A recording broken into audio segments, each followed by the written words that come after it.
call this meeting of the House Ag and Natural Resources Subcommittee to order. Madam Clerk, please call the roll. Representative Cochran. Here. Darby. Here. Halford. Here. Holsey. Here. Hurt. Potts. Reedy. Here. Shaw. Here. Chairman Todd. Present. Mr. Chairman, you have a quorum. Thank you, Madam Clerk. Are there any personal orders or announcements today? Seeing none, I will present the fact of the day. In 1933, the northern mockingbird became the state songbird for Tennessee.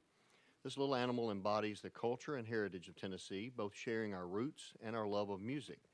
In fact, the scientific name, Mimus polyglottus, translates to the many-tongue mimic, quote, many-tongue mimic, which refers to the mockingbird's ability to mimic other birds' calls and even man-engineered sounds like musical instruments, warning bells, phone rings, car horns, and creaky hinges. The male's song repertoire contains as many as 200 different song types that change throughout the adult life as well as increase in number.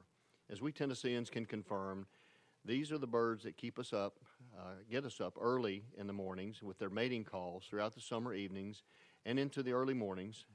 Both male and females are territorial and will dive bomb intruders with attempts to attack homeowners and pets, as well as their own reflections in windows. According to the Tennessee Wildlife Resources Agency, the northern mockingbird is still a common permanent resident across the state, though its numbers have been declining for several decades. The reasons for the decline are not known exactly, but the maturing forest and trend toward cleaner farms with fewer fence rows in the state may be contributing factors.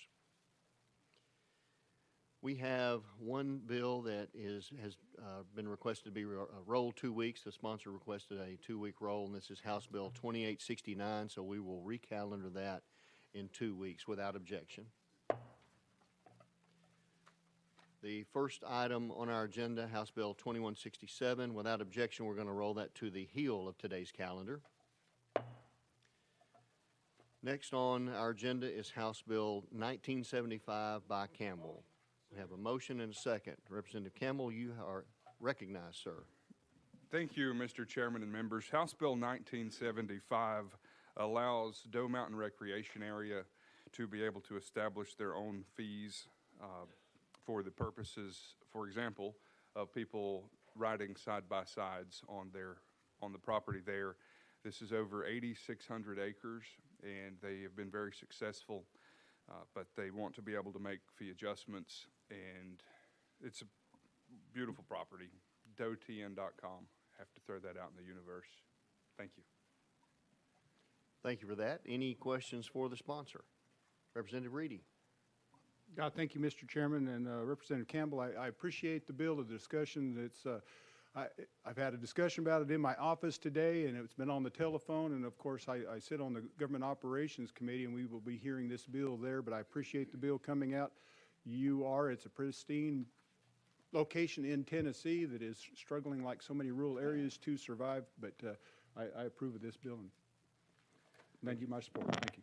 Thank you, sir. Representative Shaw, you're recognized. Thank you, Mr. Chairman, and I too support the bill, but man, I tell you, where do you hire all them people to do all of that lobbying for you on this bill? I've had about 1,000 different emails. You're not sponsoring this on the radio, are you? Representative Campbell. No, sir. Your rates were too high. I'm joking. I'm joking. I'm sure he's used to hearing that. Love you, Johnny. Representative Cochran. Thank you, Representative Campbell. One other quick question. It would still, the Recreation Authority, it's still subject to sunset, correct? Representative Campbell. That is my understanding. Okay, thank you. Any further discussion? Seeing none, we'll be voting on House Bill 1975. All in favor say aye. Aye. Any opposed? Motion carries. House Bill 1975 moves on to Ag Full. Thank you. Next on the agenda, we have House Bill 2607 by Representative Byrd. Motion. We have a motion and a second. Representative Byrd, you are recognized at the podium, sir.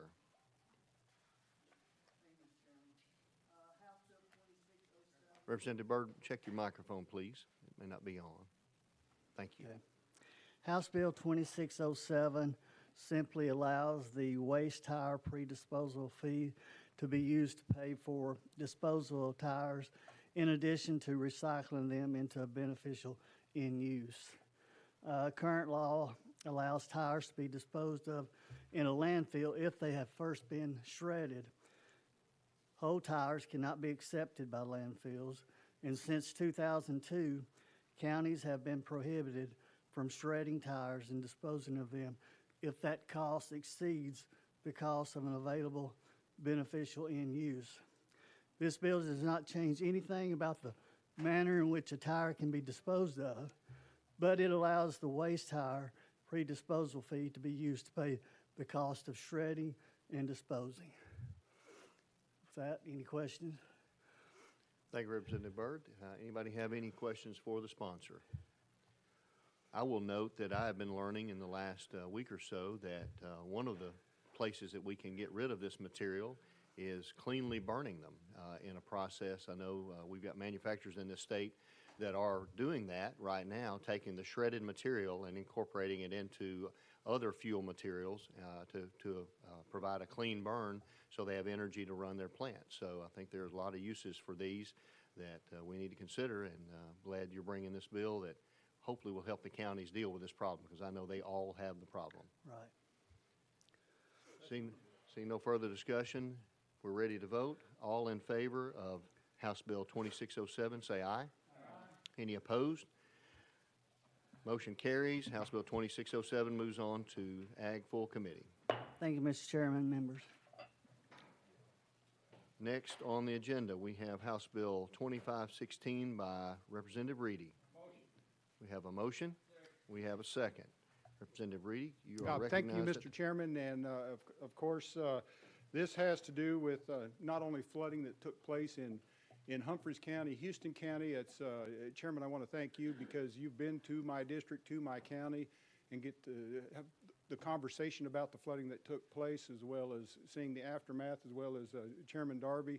Appreciate everyone's response coming back on what we need to do about this situation, and it is a statewide situation. And of course, Mr. Chairman, your moment in history also May 1933. What happened? It was Tennessee Valley Authority came into place, and it was, for what reason? It was flooding across the state of Tennessee.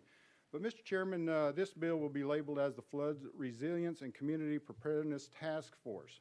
Flooding is a persistent problem. Over the last 20 years, Tennessee has seen over 2,825 flood events. That works out to a flood event more frequently than once every 3 days. Think about that, statewide, every 3 days. TASER estimates that investment in resilience and mitigation in Tennessee will yield up to 12-to-1 return in avoiding losses. 29 people lost their lives to flooding in Tennessee last year. Loss of lives, not only property, but lives. Flooding is an economic drag on the state, causing $243 million in damages on average every year. Texas, Florida, West Virginia, and South Carolina have all engaged in statewide flood resilience planning to assist vulnerable communities lowering the flood risk. Now I'll read from the fiscal note. This creates the Tennessee Flood Resilience and Community Preparedness Task Force. Such task force shall be composed of 15 members, including 4 legislative members, 7 representatives of the executive branch agencies, and 4 public members. Task force members shall receive no compensation for their services on the task force, but shall receive reimbursements for expenses incurred in attending meetings of the task force, including travel expenses. It creates the Flood Resilience Reserve Fund, and that's where you're seeing the fiscal note. Within the state treasury, such funds consist of monies appropriated to the general fund assembly, which only may be used to develop, implement, and maintain the plan. Let it be known, it's the Pew Charitable Trust. They have interest in this bill, helping with this bill, and at some point in time, they would even come to Nashville to testify on it. This bill requires the task force to appear before the Government Operations Committee of the House of Representatives, the Government Operations Committee of the Senate, the Speaker of the House of Representatives and Senate, respectively, TASSER and the Commissioner of the Department of Environment Conservation. They will report their findings no later than July 1st, 2024. However, in discussing this bill, I had the governor's staff stop by, as well as a representative from TDEC and the Department of Military, and they are concerned about the same issues that are taking place, not only what's happened in Humphreys County and Waverly because of loss of life and property. They were having that discussion. So at this time, Mr. Chairman, I want to take this bill off notice and continue our work with the governor's office to see what we can come up that will better this resilient plan for all of Tennessee in the future. Thank you. Thank you, Representative Reedy, for that brief introduction, and appreciate your concern about this topic and bringing this before us. Hearing your request to take this off notice, without objection, we will take this off notice. That brings us, yes, absolutely, Representative Halford. Thank you, Mr. Chairman. I just noticed that a group from Gibson County leadership has just come into the room, and I would appreciate it if the members would make them feel welcome.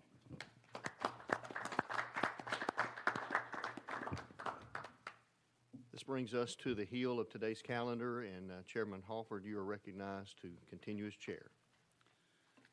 Mr. Chairman, you are recognized on House Bill 2167. Motion. Second. I have a motion and a second. You may continue, sir. Thank you, Mr. Chairman. This bill is brought by the administration, and primarily it is dealing with how our state deals with funds that are coming from some of the recent bills that have been passed on a federal level, infrastructure bills, and it allows TDEC the ability to issue grants.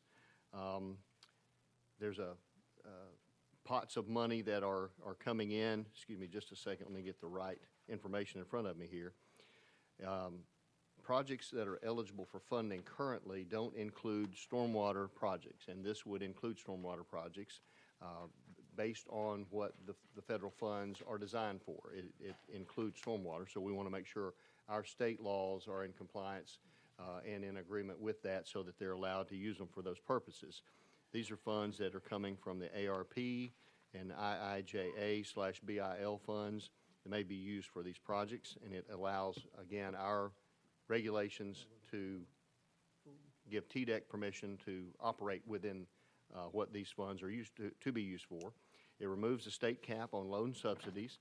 It allows for these loans under this program of federal funds to be refinanced or restructured at a later date. It also authorizes, as I said earlier, a grant program that the department will administer. And it also allows the department to promulgate emergency rules because of the rapidly changing federal rules. As many of you have heard, I'm sure, from your local governments over the last year or so, as each one of these pots of money becomes available to the locals, the rules continue to change. They'll issue an initial rule, and then weeks later another rule comes out that will alter how those funds are to be used.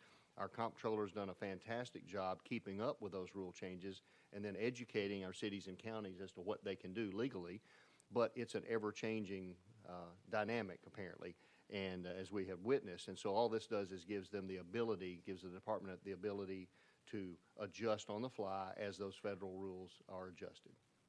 With that, I'll be glad to take any questions. Questions for Chairman Todd on House Bill 2167? Question on the bill. Question's been called on the bill. We're voting on House Bill 2167. All in favor will say aye. Aye. All opposed say no. Ayes have it. It goes to full committee, sir.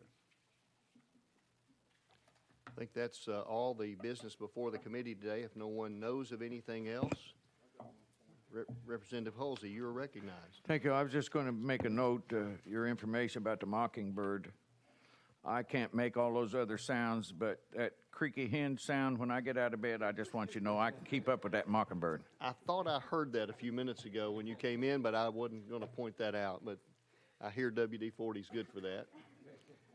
Thank you for that. Representative Shaw. Would you give us the name of that mockingbird again? I'll be glad to provide that in an email. Seeing or hearing no other business before the committee, we will stand adjourned.